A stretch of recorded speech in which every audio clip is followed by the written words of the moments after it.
L'histoire de Losay, l'œuvre de secours aux enfants, commence en 1912 à Saint-Pétersbourg avec des médecins juifs qui se sont donnés pour but de bâtir un système de santé moderne destiné aux populations juives des shtetls d'Europe centrale. En moins de 10 ans, dispensaires, centres infantiles, colonies de vacances voient le jour dans toutes les grandes villes de Russie, de Pologne et de Lituanie.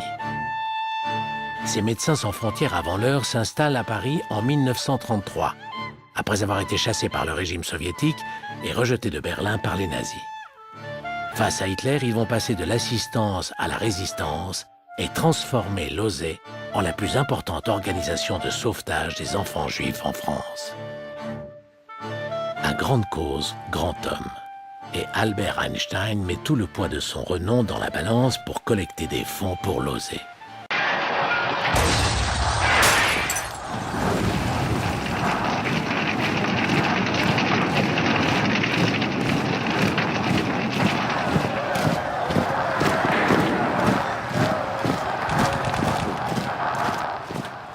There was Kristallnacht in Berlin, in which our synagogue was destroyed, all the Jewish stores were destroyed,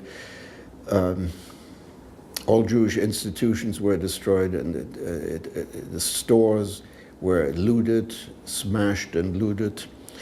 And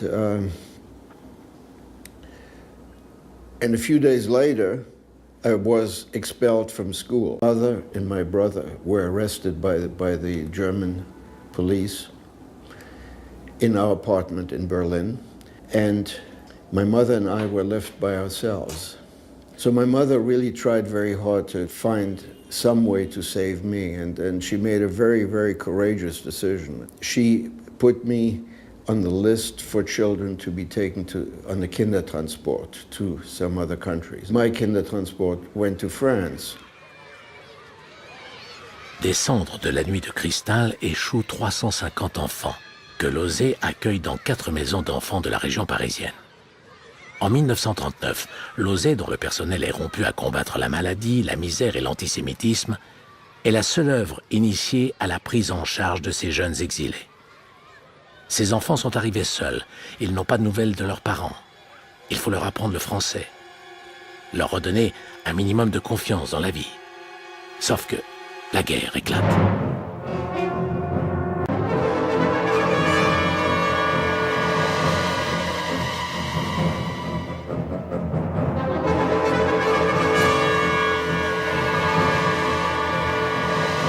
And then, of course, the Germans came.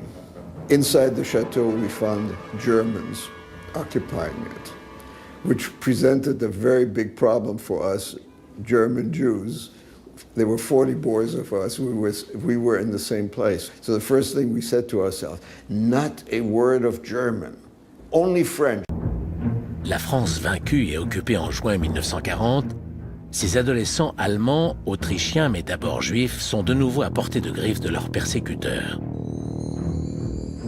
Pour les mettre à l'abri, Losay les évacue en zone sud, où elle ouvre 5 nouvelles maisons d'enfants. While we were on the train, we had to stop at the ligne de démarcation, and the Germans came to search the train.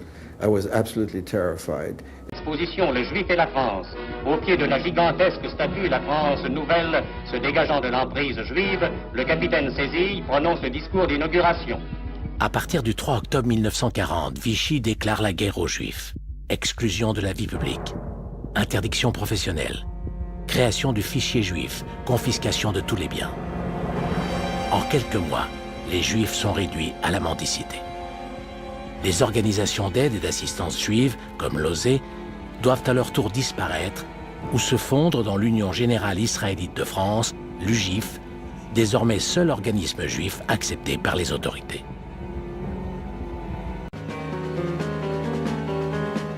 En zone occupée, les mesures anti-juives s'aggravent de jour en jour. En juin 1942, le port de l'étoile jaune devient obligatoire dès l'âge de 6 ans.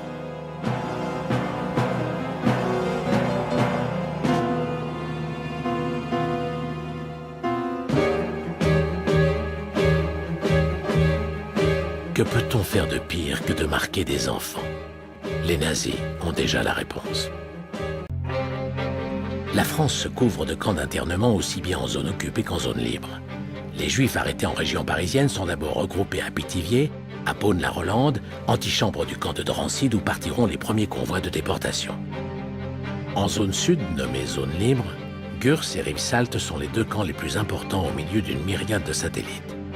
C'est là que Vichy enferme les Juifs étrangers qui tentent de fuir les persécutions nazies. Hommes, femmes, enfants, vieillards sont considérés tous sans distinction comme des indésirables.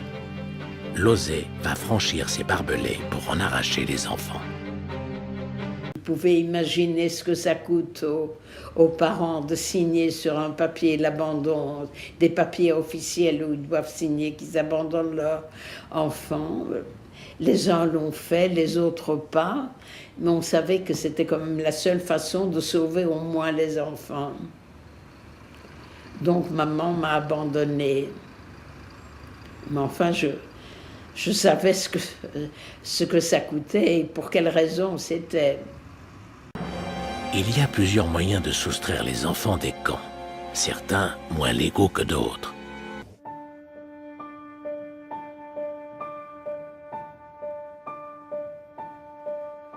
Grâce à cette action de Losey, il n'y aura plus aucun enfant dans ces camps au moment des premières déportations de zones libres. Pour les enfants, la maison de Palavas-les-Flots est la première étape d'un retour à une vie presque normale.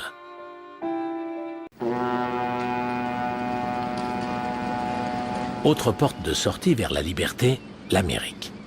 Avec l'aide des Quakers, Losey parvient à faire émigrer des enfants qu'elle a sortis des camps. Mais le débarquement des Alliés en Afrique du Nord, en novembre 1942, met fin à cette voie d'évasion. Pour protéger et soigner les enfants restés en France, Losey ouvrira 14 maisons. L'ampleur des moyens nécessaires à cette action est assurée par le Joint, autrement dit par les Juifs américains, qui pendant toute la guerre financeront clandestinement et sans relâche les actions de sauvetage de leurs frères pris au piège en Europe.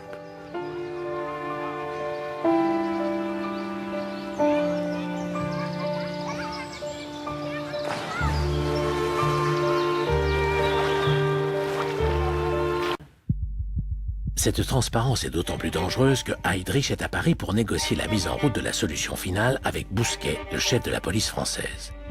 Les deux hommes se sont mis d'accord sur la livraison de 30 000 juifs. Les 16 et 17 juillet 1942, la police arrête 12 884 personnes à Paris. Pour la première fois, on arrête aussi les femmes et les enfants. En zone libre, les rafles commencent le 26 août. Bousquet tient ses promesses et livre 10 000 victimes. Georges Garel est un ingénieur juif remarqué par Joseph Weil à l'occasion d'une action de sauvetage dans le camp de Vénissieux qui permet à 108 enfants arrêtés lors des rafles de l'été 42 d'échapper à la déportation. Et c'est à la suite de cette nuit que Joseph Weil l'a pris à part en lui disant « Voilà mon idée, c'est de faire quelque chose de clandestin et de parallèle. Vous êtes l'homme qu'il me faut, vous n'êtes pas connu des services de police, vous n'êtes pas connu de la communauté juive, vous n'êtes connu de personne en fait. Et je crois que vous avez la stature, parce que j'ai vu de quoi vous étiez capable cette nuit-là, d'être l'homme que je cherche. » Les Juifs sont des hommes. Les Juives sont des femmes. Tout n'est pas permis contre eux. Contre ces hommes, contre ces femmes, contre ces pères et mères de famille. Ils font partie du genre humain. Ils sont nos frères comme tant d'autres. Un chrétien ne peut l'oublier.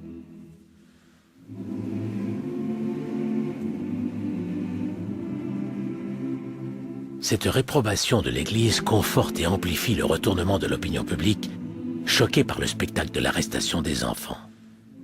Désormais, la population française est prête à aider et cacher les enfants juifs. So they took me to a farm in France, on the Massif Central, near the city of Vernoux, Ardèche. And I stayed there with farmers, paysans. I became Jean Bloise. That was my new name, new identity, with a new carte d'alimentation. Personne n'avait suivi des cours de psychologie pour savoir comment il faut cacher un enfant, son nom, comment il faut lui... C'est donc au feeling je vais faire ceci ou je ne vais pas faire ceci. On se trompait combien de fois, en voulant bien faire. Grâce à l'action clandestine de toutes ces convoyeuses et grâce au soutien de la population française, l'OSER parviendra à cacher 2400 enfants en zone sud et 600 enfants en zone nord, sans compter l'aide aux 2500 enfants restés avec leur famille. Restent les enfants impossibles à cacher, soit parce qu'ils parlent trop mal français, qu'ils souffrent de graves troubles psychologiques ou encore qu'ils sont très religieux. Pour cela, le prophète Joseph Weil, encore lui, confie à Georges Loinger la tâche de créer une filière de passage clandestin vers la Suisse. Georges Loinger choisit Annemasse, dans la zone occupée par l'armée italienne. De novembre 42 à septembre 43, cette zone constitue une zone de répit pour les Juifs. Les Italiens refusent d'y appliquer la législation antisémite de Vichy et refusent de livrer les Juifs à leurs alliés allemands. Petit groupe par petit groupe, c'est plus d'1 millier d'enfants qui franchiront cette frontière à pied. À l'initiative d'André Salomon, un unique groupe rejoindra le Portugal via les Pyrénées, puis la Palestine.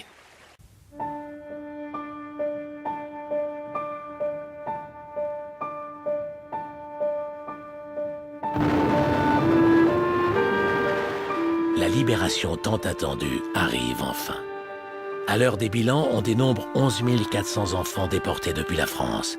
Chiffre terrible, mais qui signifie aussi que près de 60 000 enfants sont sauvés. Parmi ceux-là, 10 000 enfants l'ont été par l'OSER et les autres organisations juives. Une nouvelle tâche s'impose à l'OSER, aider ces enfants à se reconstruire.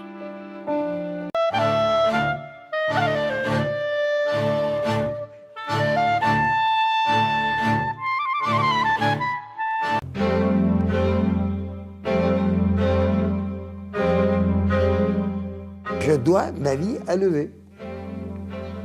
À l'époque où c'était une question de vie ou de mort. Et moi, ça, c'est des choses que j'oublie pas. Moi, le compliment que, personnellement, que je peux faire à l'OSER, c'est de m'avoir permis de retomber en enfance. So if it wasn't for OSER, I wouldn't be here. They were very caring, very wonderful. Anyone that was involved with OSER were wonderful, wonderful people. I love them to this day. I mean, they were really my backbone. C'était une chance.